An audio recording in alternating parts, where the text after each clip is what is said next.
Drop it.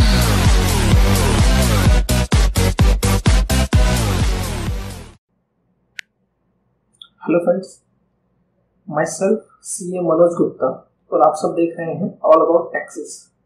Friends, एक बहुत ही general query आ रही है, लोगों को परेशानी हो रही है कि किन लोगों को GST में माइग्रेशन कराना है, किन को नहीं कराना है।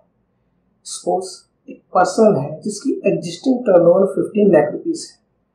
करंट रेजिम के अंदर GST के अंदर 20 लाख रुपीस की रजिस्ट्रेशन लिमिट रखी गई है, तो क्या उसको GST में माइग्रेट होना है या नहीं होना है, इसको लेकर एक कंफ्यूजन है।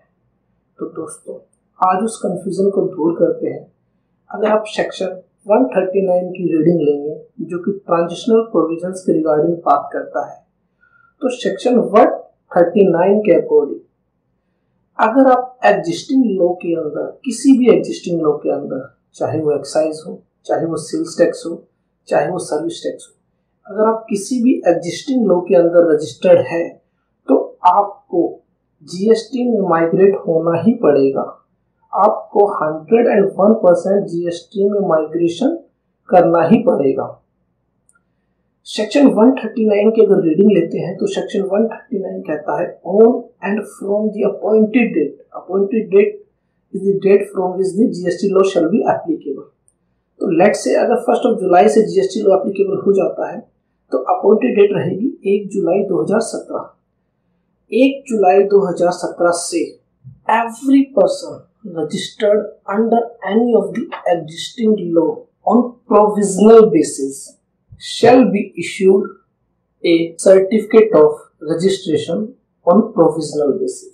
Means existing law में कोई भी पर्सन अगर रजिस्टर्ड है, तो उसको एक प्रोविजनल रजिस्ट्रेशन सर्टिफिकेट इशू किया ही जाएगा, having valid permanent account number, जो कि क्या होना चाहिए, एग्जिस्टिंग लॉ में रजिस्टर्ड होना चाहिए, साथ ही उसके पास वैलिड परमानेंट अकाउंट नंबर होना चाहिए। तो फ्रेंड्स, ये कंफ्यूजन अपने दिमाग से निकाल दीजिए कि माइग्रेट करना है नहीं करना है। अगर आप एग्जिस्टिंग लॉ में रजिस्टर्ड हैं, चाहे वो एक्साइज में है, वैट में है, सर्विस टैक्स में है, आपको माइग्रेट होना ही पड़ेगा। आपको एक प्रोविजनल सर्टिफिकेट दिया ही जाएगा, इशू किया ही जाएगा, subject to such condition and such form and manner as may be prescribed.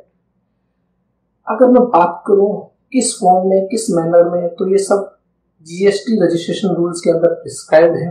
Friends, अगर मैं बात करूं फॉर्म की, तो फॉर्म GST रजिस्ट्रेशन 25 के अंदर प्रोविजनल सर्टिफिकेट इशू किया जाएगा हर एग्जिस्टिंग पर्सन को, जो कि एग्जिस्टिंग लॉ में रजिस्टर्ड है, which unless replaced by a final certificate of registration under subsection 2, जिसको कि क्या किया जाएगा, बाद में रिप्लेस कर दिया जाएगा फाइनल रजिस्ट्रेशन सर्टिफिकेट से। पहले आपको प्रोविजनल सर्टिफिकेट दिया जाएगा, उसके बाद उसको रिप्लेस कर दिया जाएगा फाइनल रजिस्ट्रेशन सर्टिफिकेट से, जो कि रहेगा फॉर्म GST REG 06, जिसके के अंदर आपको रजिस्ट्रेशन सर्टिफिकेट मिलेगा। फाइनल रजिस्ट्रेशन सर्टिफिकेट के लिए फॉर्म रहेगा GST REG 06 and shall be liable to be cancelled if the conditions are prescribed not complied with. और साथ ही यह प्रोविजनल सर्टिफिकेट आपका कैंसिल कर दिया जाएगा अगर आपने जो भी कंडीशंस कंप्लाई करनी है उनको कंप्लाई नहीं किया।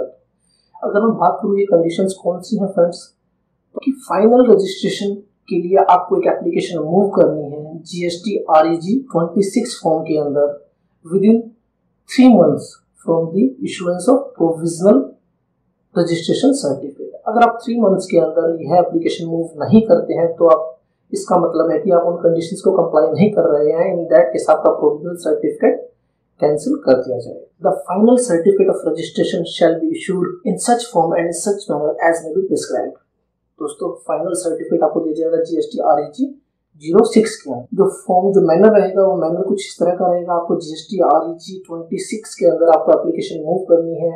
एप्लीकेशन मूव करने के बाद जब डिपार्टमेंट उसको अच्छे से वेरीफाई करेगा, तब आपको GST REG 06 के अंदर फाइनल रजिस्ट्रेशन सर्टिफिकेट दे देगा। अगर हम बात करूँ सेक्शन 139 सबसेक्शन 3 की, तो यह कहता है कि इन केस अगर आपको लगता है कि आप एग्जिस्टिंग लॉ के अंदर तो लायबल थे रजिस्ट्रेशन के लिए, लेकिन आप GST लॉ के लिए लायबल नहीं हो, तो इन दैट केस आप एक एप्लीकेशन मूव कर सकते हो with in 30 days of provisional certificate, issuance of provisional certificate. With in 30 days आप एप्लीकेशन मूव कर सकते हो GST REG 29 के अंदर, जिससे कि आपको का जो प्रोविजनल सर्टिफिकेट है वो कैंसिल कर दिया जाएगा और यह मान लिया जाएगा वो कभी इशू किया ही नहीं। The certificate of registration issued to a person under subsection 1 of section 139 shall be deemed to have been cancelled, not issued, if the said registration is cancelled in presence of a application filed by such person. He will be not liable to registration under section 22, section 24, जो की बात करते हैं कुछ registrations के regarding. तो दोस्तों, अगर मैं इसको समराइज करूं पूरे सेक्शन को, तो इसमें कुछ ऐसी बातें की गई हैं। आपको फर्स्ट सबसे पहले प्रोविजनल सर्टिफिकेट दिया जाएगा फॉर्म GST REG 25 के अंदर। उसके बाद आपके पास दो ऑप्शन है, either you have to go for final registration or you have to go for cancellation of registration, provisional registration।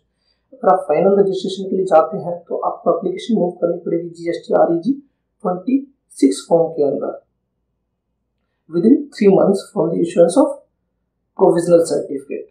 उसके बाद जब आप ये वेरीफाई हो जाएगी, आपको GST REG 06 के अंदर फाइनल सर्टिफिकेशन दिया जाएगा।